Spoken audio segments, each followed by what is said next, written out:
So, our target audience is people that like alternative music from like 18 to 30 years old. And we did this by linking it with clothing style, performance aspects, things like alcohol, the abstract concept of walking through doors and being stuck in this weird world by drinking alcohol. Yeah. Obviously, that's not one of the most important parts because that's where we're gonna.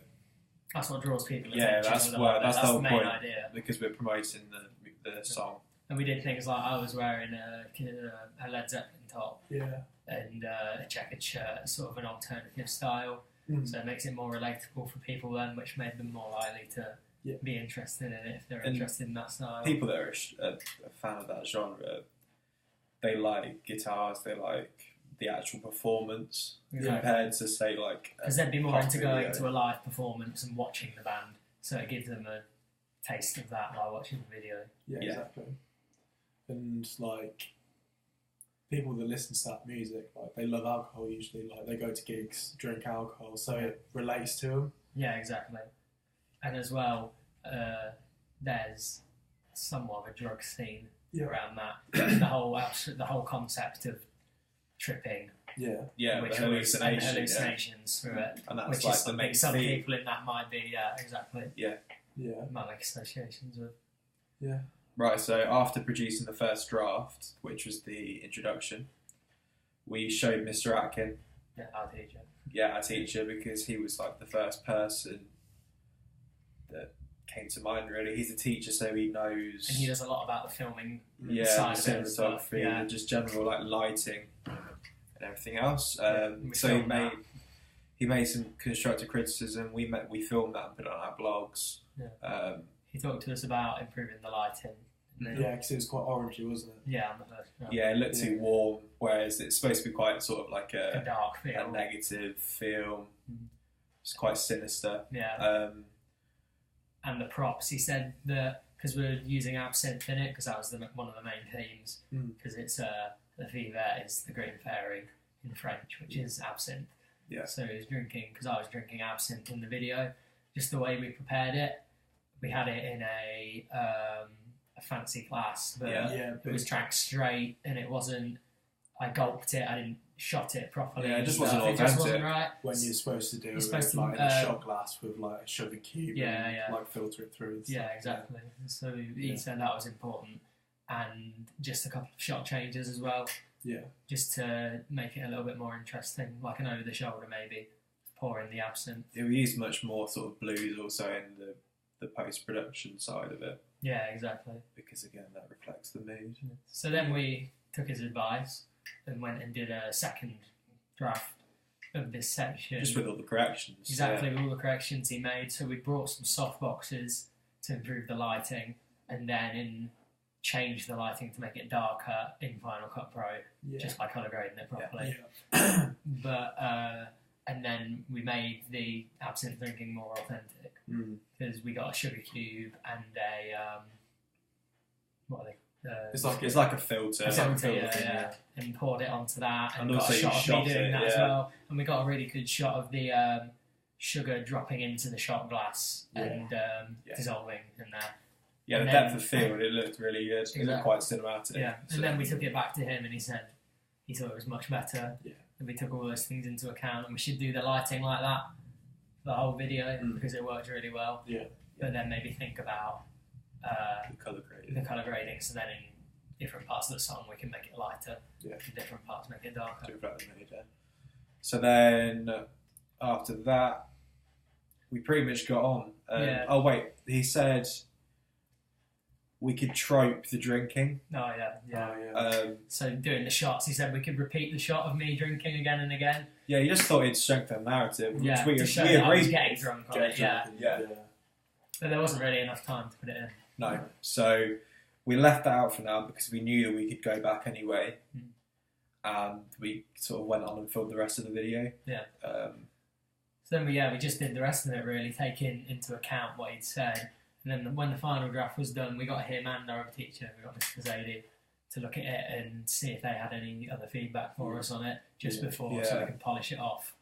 And they really liked the main concept. They thought it would look really good, and like we timed everything perfectly. The match on action was really good, and they didn't think anything really needed to be changed in terms of that. They really liked the pixelation as well that we used in the choruses, because it made it look a bit weird and fit the sort of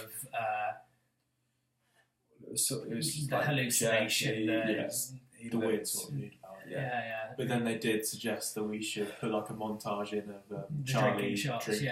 So they kept with that. Yeah, but we put that in the chorus because we thought the introduction was way too long, and it reminds the audience of like the introduction. It keeps the narrative going, and as well, it made it a bit more interesting in the chorus because it was just me lip syncing before, so it added a bit of extra detail to it. I think also one of the most important things was the pace. I know, like I tried to sort of like introduce it as much as possible because it is really important, especially from my AS piece. The pace was really important to just sort of. It was really slow at the start, and then it got quicker and quicker as he got sort of more scared or confused. And that was another thing that they said. Make sure you're doing. So it's the feedback again, and then we just had to do that extra shot bit, and that pushed us up to the top grades possible. So it was really useful that. So then the next part, like the feedback, was the parents' evening to showcase them. Yeah, because once everyone had done, because Mr. Zadie and Mr. Atkin thought everyone had done such a good job, they got everyone to go in and showcase everyone's music video to all the parents and students. A little parents' evening thing, which was really useful.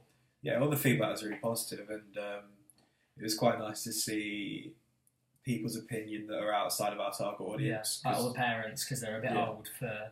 Yeah, they're older than our target audience, So, and, I mean, they were the ones that gave us, not negative comments, but more criticism, didn't understand it as much. Whereas the people in the target audience age, most people really liked it and thought it was a really interesting concept. Exactly. And they still liked it, but we they just still got liked it, but there were bits that weren't quite... They were a bit more unsure about in it. Yeah, exactly. But maybe they're just less media literate than exactly. a lot of younger people. But it was really interesting to see what they thought of it as well. Yeah, it was. Because it showed that our video could branch out to other people as well, So what did we do after that? So then after that, that was the feedback from... So we got 3 people in our target audience. Yeah, in our George, class. Tom and Ali. Because they were sort of the sort of people we were keeping in mind to create it. And they were easily accessible. Exactly. Because they were in our class, so we could just ask them. Yeah. And we filmed them again, like we did with Zadie and Atkin, and just got them to tell us what they thought of it. Yeah, and they all really liked it. And they said if we had more time, we could probably make the narrative slightly clearer for someone that... Like the people that didn't understand it outside of our target audience. And we could have made it and more cool effects and stuff in it, I guess. Exactly. And use a set studio. Yeah. Just so we had more freedom to change things around. Yeah, exactly. Well, if we had a bigger budget, it would have been. Exactly. Yeah, but it was for our low budget. What we did was suitable. Yeah, exactly. But no, and that was really useful. Yeah. Because maybe at some point we could go back to it. Yeah, exactly. And do extra things with it, but it was just nice to see, find a bit of feedback from people. And we had to do, we did some stuff for our digipack. And we got a questionnaire. Yeah, because we came up with 3 initial album covers. Yeah. Just one after another, because we thought it'd be best to try out doing a couple of them first, and then see what they look like. Because after doing the first one, we'd taken a picture in Shoreditch in London of me outside the door because it fit the door theme of the video. It's a cool door as well. It was a cool door. With Shoreditch, it's quite popular with indie alternative. Exactly. But we didn't get the framing quite right, I don't think, on it. And so then, after doing the 2 initial covers with that, we got another picture of a door standing alone in your garden. It was a door. Did your dad take it off the hinges in the garage? Yeah. And then we propped it up and then got some soft boxes in the dark, which looked really interesting. Yeah, you couldn't really see anything in the background, could you?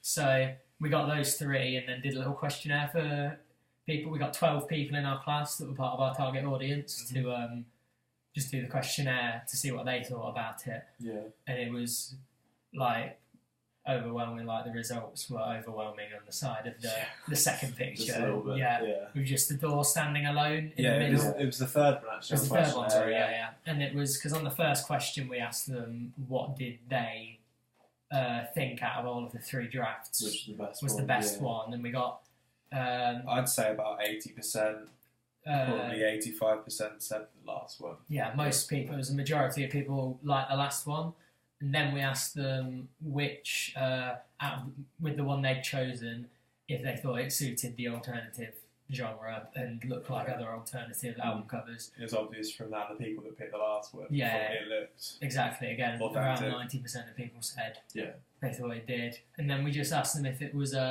suitable for the Kasabian brand, and again, most of the people said they think it was, and I think it was the people with the last one because on the first 2 ones we changed the writing, the font a bit that said Kasabian. Yeah, we actually used the legit branding. The genuine Kasabian. We took it off one of their album covers that we found on Google Images and put it on ours, so that it was undoubtedly Kasabian. But that was really useful because we thought it would be that one, but it just confirmed that with our target audience, that would be the most suitable album cover to use for them. I think we preferred it a lot more as well because before that we thought it didn't look very professional. No.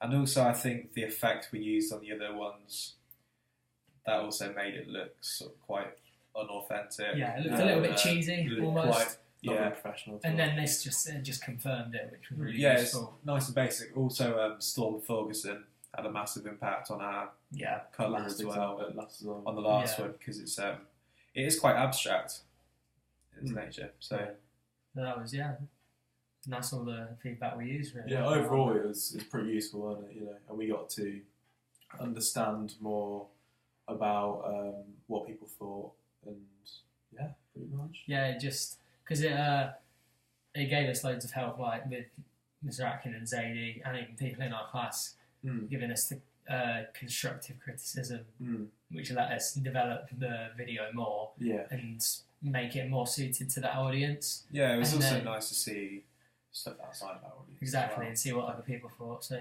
target audience, useful part of coursework.